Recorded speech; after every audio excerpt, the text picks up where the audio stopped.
Let's get this thing going. Super duper. Right. Okay, welcome again, everybody, to lesson number 2. We're gonna give you a little bit of a chance to carry on with what you were doing, but I'm gonna do a couple of short one exercise to begin with, and it's going to be a different kind of line drawing technique, and you would have tried this out before. Some of you, it's called a single line drawing technique. So what that enables you to do, if you're doing a single line, you have to keep moving and you keep looking at the subject that you're working from. So in this case, it's going to be a bird photo. So hopefully everyone's got something to work from today. I'll go through that in a few minutes, but it helps you coordinate your eyes with your hand so that you can teach yourself to keep looking at the subject you're doing, because often when we're drawing we have an idea about how something should look, or perhaps we don't look as much as we should do in order to get all the correct details and shapes. So we're going to use the single line drawing to help us get a really nice outline and some details of the picture, and then you can, as some people did in today's lesson, you can continue working into that, or you can move on to a new drawing. So that's entirely up to you, but see how it turns out in a few minutes, and then we'll decide on that then. Okay, so I'm gonna take us over to the old plain wall studio, which is this one just over here. So you'll remember these beautiful owls that we looked at last week. Let me just come down here a little bit. That's it, yes. So we were looking at some different drawing techniques, as you remember. So the first one was to use different line drawing techniques to show the texture on the feathers and on all the details of the bird, and that was to get you to start thinking about how you can use the pencil in lots of different ways to create different mark making. So today is kind of an extension on that, really. The only difference is that we're using Biro. I'm going to show you a few this one line technique as well. But we had a lot of fun sort of playing around with those things last week, and you remember this worksheet that I gave, that I put out on the website for you, and it's got all of these lovely different techniques and things that you then applied to your owl. So I'll show you the one that I did again, just to remind you of that. But of course you'll have your own versions of that too. So let me just I'll get rid of that and that and that. Right, and then we'll go over to today's stuff. So what I've done is I've found another artist for you to have a look at. So the artist's name is Mark Powell, and Mark Powell uses Biro over the top of different surfaces, and this is something you could try out if you've got some different surfaces and or different pieces of paper at least lying around in your home there. So you might have some newspaper and stuff like that. Mark Powell is well known for drawing over the top of found materials, and here's one example of something that he's done. So he's got this old paper that he's found, so he probably does a lot of scavenging and stuff in I don't know, like thrift stores and things like that to find this sort of thing. But then what he does, which is really nice, is he draws over the top using biros. And you'll remember my drawing from last week where I've used a biro to draw that J. So it's exactly the same sort of thing. We're using mark making, but the interesting thing about biro is that you can get super fine shading as well, some really incredible shading with a biro pen, which is really effective for creating tone and shadow. But also, as you can see over here again, I've got another one of these sheets with lots of different mark making again that we did explore a little bit last week, but we're going to try with pen. One of the things to try, and I tried to encourage you to do that last week, is to layer the marks over each other and build them up. and try to get really nice deep shadows in your drawings as well. I've got another one of these to show you just here as well, somewhere. I think I put it on. No, no, no, nope. I think it might be on the other page. Yeah. Okay. Yeah, I thought I put it on, but I haven't put it on there. So we'll go over to the desk anyway. And oh, there it is. Look, I've got it here. So this is another one that Mark Powell did, which is absolutely fantastic. Again, you can see, let's see how close we can get on this actual picture here to some of his mark making. So you can see how fine the shading is on this bird's head. You can see the cross hatch or the hatching going on in the wings over here as well. So it's just a wonderful medium, and the nice thing about it as well is that it will dry. It will stay dry, or it won't smudge, at least when you apply water-based materials such as watercolors over the top, which is what I'll be doing with one of my drawings this evening while you're busy or working away. Okay, oh, there we go. Right, sorry, it just froze for a second there. Right, so just a little reminder then, I won't spend too long on this. I think my camera's frozen. Yeah, give me a second.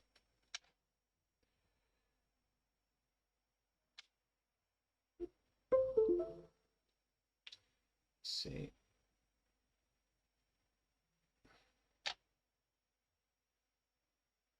There we go.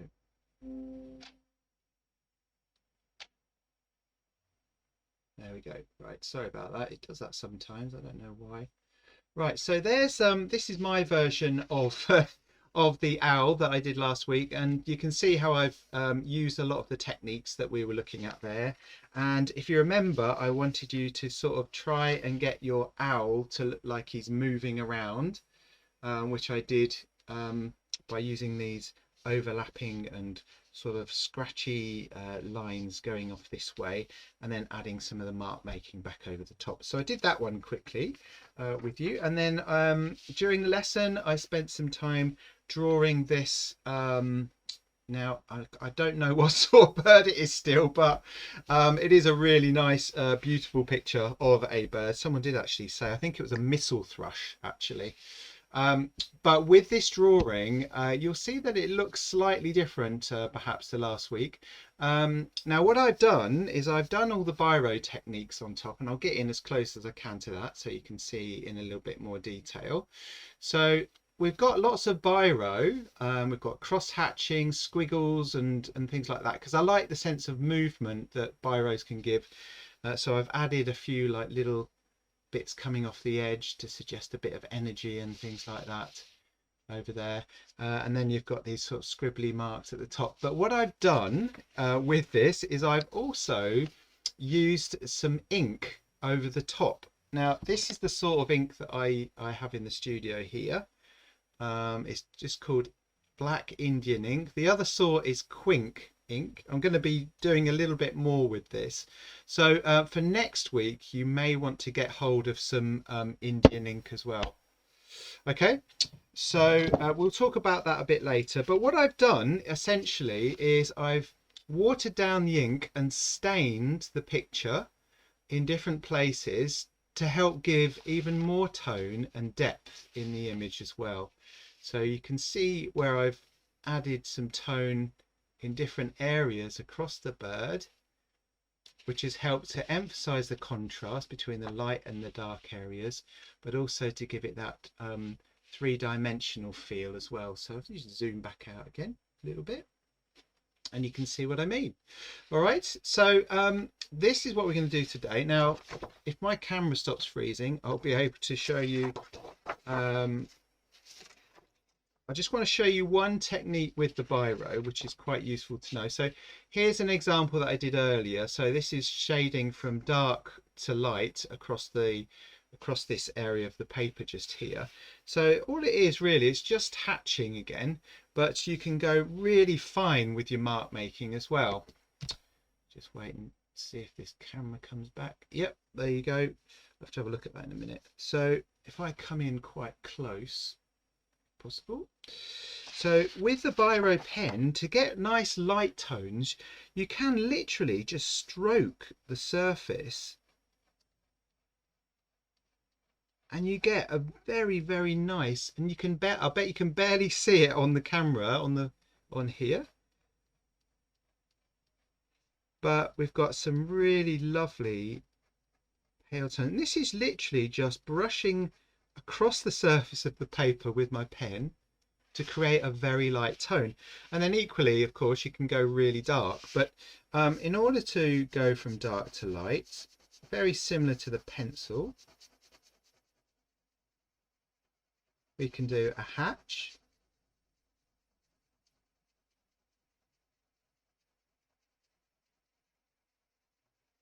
and then going on to very carefully stroke the paper like that, and then I can go back across the other way. And notice how I'm turning the paper around. Sometimes you might find it easier to move your paper so you can hatch from a slightly different direction. I'm being a lot more subtle with this one than I was this morning. I was like full of energy and just going mad. Here I'm being much more gentle with my pen. There we go, and you can go down and you can just keep going really. If you want a really deep dark shadow, then you need to get rid of all of the white bits that are left over after you've hatched. So literally just shading it right in. All right, so I mean that's just one technique, but then I was talking about layering as well. A really good thing to do is lots of layering on your image as well with different textures. Even if you've done some shading, you can work back over the top of the shading, or if you've got some mark making underneath, you can start to put some of that over the top as well, which you're not going to see that clearly on here. I think maybe you can. So I'm doing little scribbles and things on here now. So not only would the area be shaded a little bit like I did with the inks earlier, but it will have texture in it. So it's about layering and mixing ideas with your pen to create those effects that we saw, we can see with Mark Powell's work. All right, now we'll get on to the next thing, which is a single line drawing. So this is a drawing of one of my favorite birds at the moment, which is a hoopoe.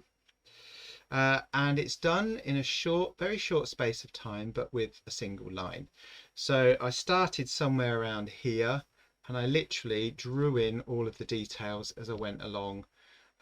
But as a little bit of a help with this, what you can do, and you can do this in pencil if you want to. I'll come out a little bit so you can see what I'm doing.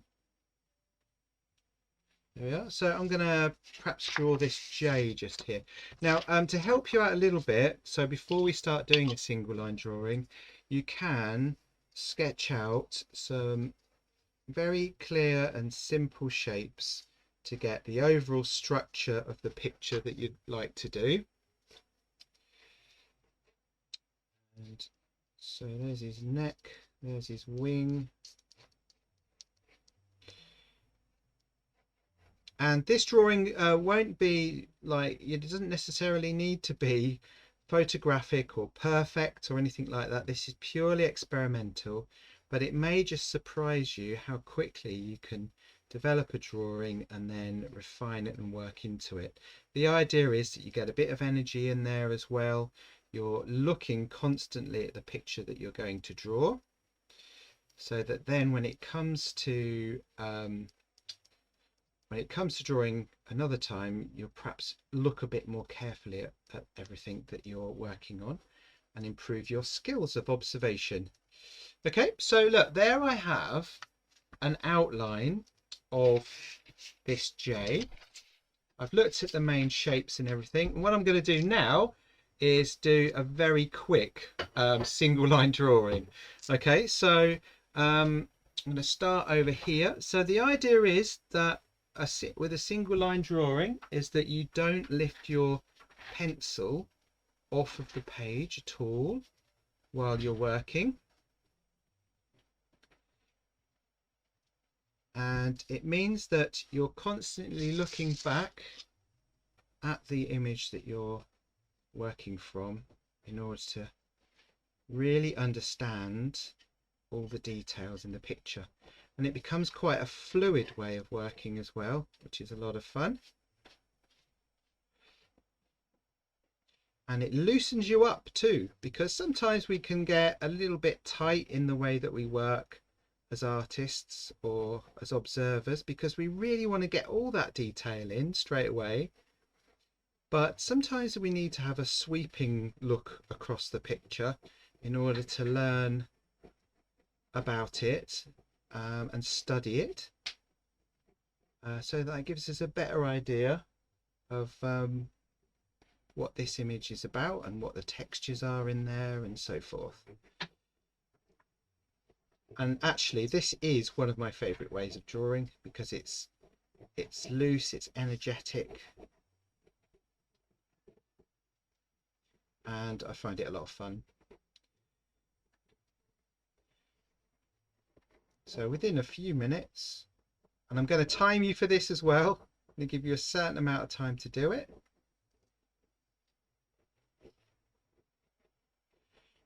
You can use the biro a bit lighter than I have if you're wanting perhaps to refine the drawing afterwards. There we go.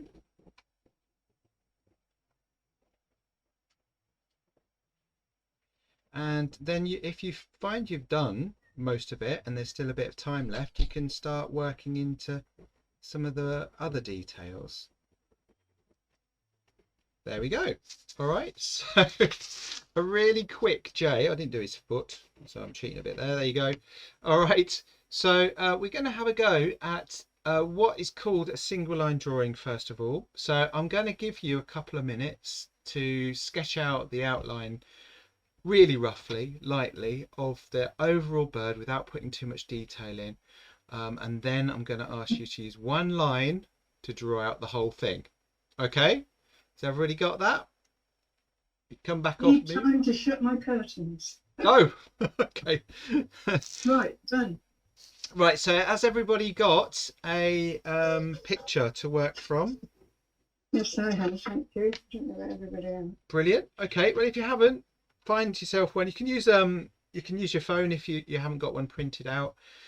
So what I'd like you to do, you don't have to do it as big as this. You can do it a bit smaller if you want. I think most people were working A4 earlier on. All right, so I'm going to give you a couple of minutes just to sketch the outline like I did on this J just here, and then we can start working back into it, or we can do the single line exercise, I should say, on there. Okay, good. Does everyone understand what to do at the moment? All good? Thank you. Cool. Okay, I'll give you a few minutes and then we're going to crack on and have a go at doing this. And I'll just do a little bit more work on this J. Because after you've done single line drawing, you'll be able to work into it in any way that you want to.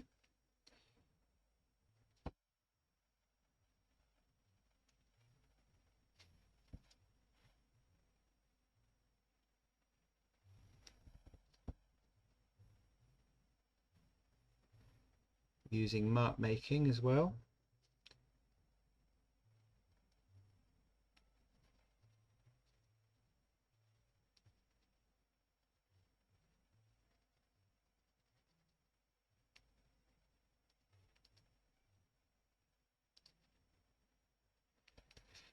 Quite a colourful bird.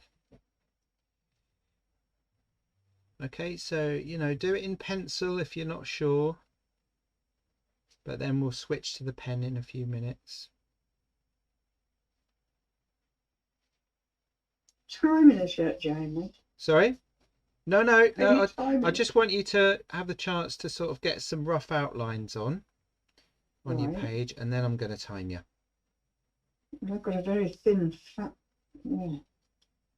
What have you got, a robin or something? This is a learning curve. Oh yeah. That's the aim.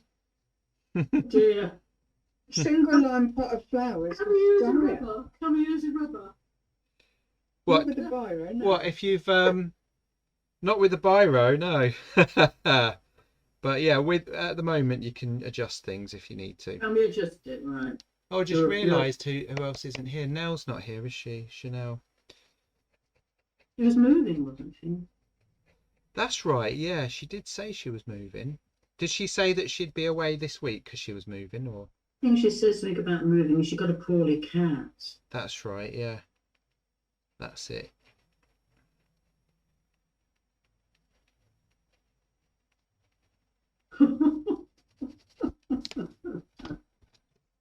And a bird look like a dog. Can a bird look like a dog? Well, I suppose so. This with flowers. Mine was dire, but I think we had to not look, didn't we? That We yes, didn't, we didn't did. We did do blind drawings last time, as well, It was didn't a we? bit hard. Yeah. I don't know how many wings. This has got the wrong shape completely. Right, are we ready? Yeah. Are we ready? Yeah. If you haven't quite got it all in, that's absolutely fine. I'm going to give you about 5 minutes to draw out all the details now on this bird that you've chosen. Okay, so it's single With a biro or a with a pencil? biro, right? But only with Oh. one line. So that means you can't take your pen off the paper till the 5 minutes are up. Even if you think you've finished, you've got to keep going. And even if you're tracing over stuff, just keep going for that 5 minutes. Okay. Hmm? All right. Okay, off you go. No, it's not all right.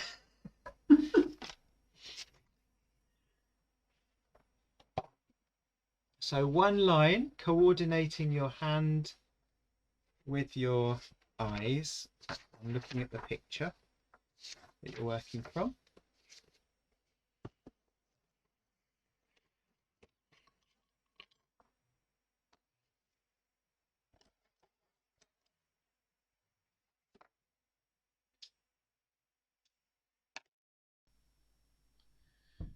Okay, so